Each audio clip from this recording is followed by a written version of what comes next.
Hi hello friends, ನಾನು ಅಡುಗೆ ಮನೆಗೆ ಸ್ವಾಗತ. ಇವತ್ತು ನಾವು ಮಾಡ್ತಿರೋದು ಉತ್ತರ ಕರ್ನಾಟಕದ ಹಿಟ್ಟಿನ ಪಲ್ಯ. ಹಸಿಬೇಳೆ ಹಿಟ್ಟು ತೊಗೊಂಡಿನಿ. ಇದು ಧನಿಯಾ ಪೌಡ್ರ್, ಒಂದು 5ರಿಂದ 6 ಹಸಿಮೆಣ್ಸಿನ್ಕಾಯಿ ಹಚ್ಕೊಂಡಿನಿ. ಇದು ಹುಂಚೆಯನ್ನು ತೊಳೆದು ನೆನೆಸ್ಕೊಂಡಿನಿ ನೀರು. ಉಳ್ಳಾಗಡ್ಡಿ ಒಂದು ಮೀಡಿಯಮ್ ಸೈಜ್ ತೊಗೊಂಡಿನಿ. ಕೊತ್ತಂಬರಿ ಒಂದು 2ರಿಂದ 3 ಸ್ಪೂನ್ ಎಣ್ಣೆ ಹಾಕ್ಕೊಳತ್ತೀನಿ ರೀ.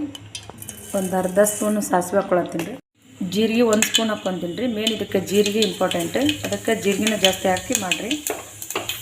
ಈಗ ಉಳ್ಳಾಗಡ್ಡಿ ಹಾಕ್ಕೊಂಬಿಡೋದು ರೀ. ಸ್ವಲ್ಪ ಕರಿಬೇವು ಹಾಕ್ಕೊಳತ್ತೀನಿ ರೀ. ಈಗ ಮೆಣಸಿನ್ಕಾಯಿ ಹಾಕ್ಕೊಳತ್ತೀನಿ ರೀ. ಒಂದು ಅರ್ಧ ಸ್ಪೂನ್ ಹಿಂಗೆ ಹಾಕ್ಕೊಳತ್ತೀನಿ ರೀ. ಕೊತ್ತಂಬರಿ ಹಾಕ್ಕೊಳತ್ತೀನಿ ರೀ. ರುಚಿಗೆ ತಕ್ಕಷ್ಟು ಉಪ್ಪು ಹಾಕ್ಕೊಳತ್ತೀನಿ ರೀ. ಅರಿಶಿನ ಪುಡಿ ಒಂದು ಸಣ್ಣ ಸ್ಪೂನಿಂದ.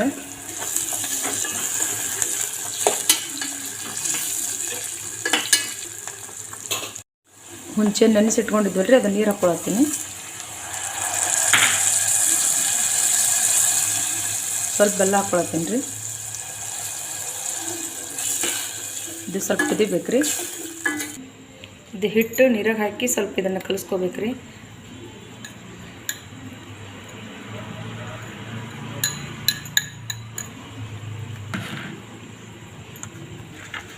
ಇದು ಈ ಥರ ಕಲಿಸ್ಕೋಬೇಕು ರೀ, ಸ್ವಲ್ಪ ಗಂಟು ಇರ್ಲಾರ್ದಂಗೆ.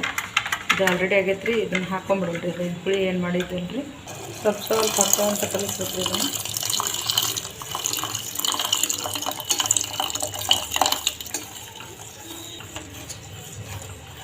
ಇದು ಒಂದು ಕುದಿ ಬಂದರೆ ಸಾಕು. ಇದು ಧನಿಯಾ ಪೌಡ್ರ್ ಹಾಕ್ಕೊಳತ್ತೀನಿ ರೀ, 1 ಸ್ಪೂನು. ಇದಕ್ಕೇನು ಜಾಸ್ತಿ ಮಸಾಲೆ ಬೇಡ್ರಿ, ಒಂದು ಧನಿಯಾ ಪೌಡ್ರ್ ಇದ್ರೆ ಸಾಕು ರೀ. ಇದು ಟೇಸ್ಟ್.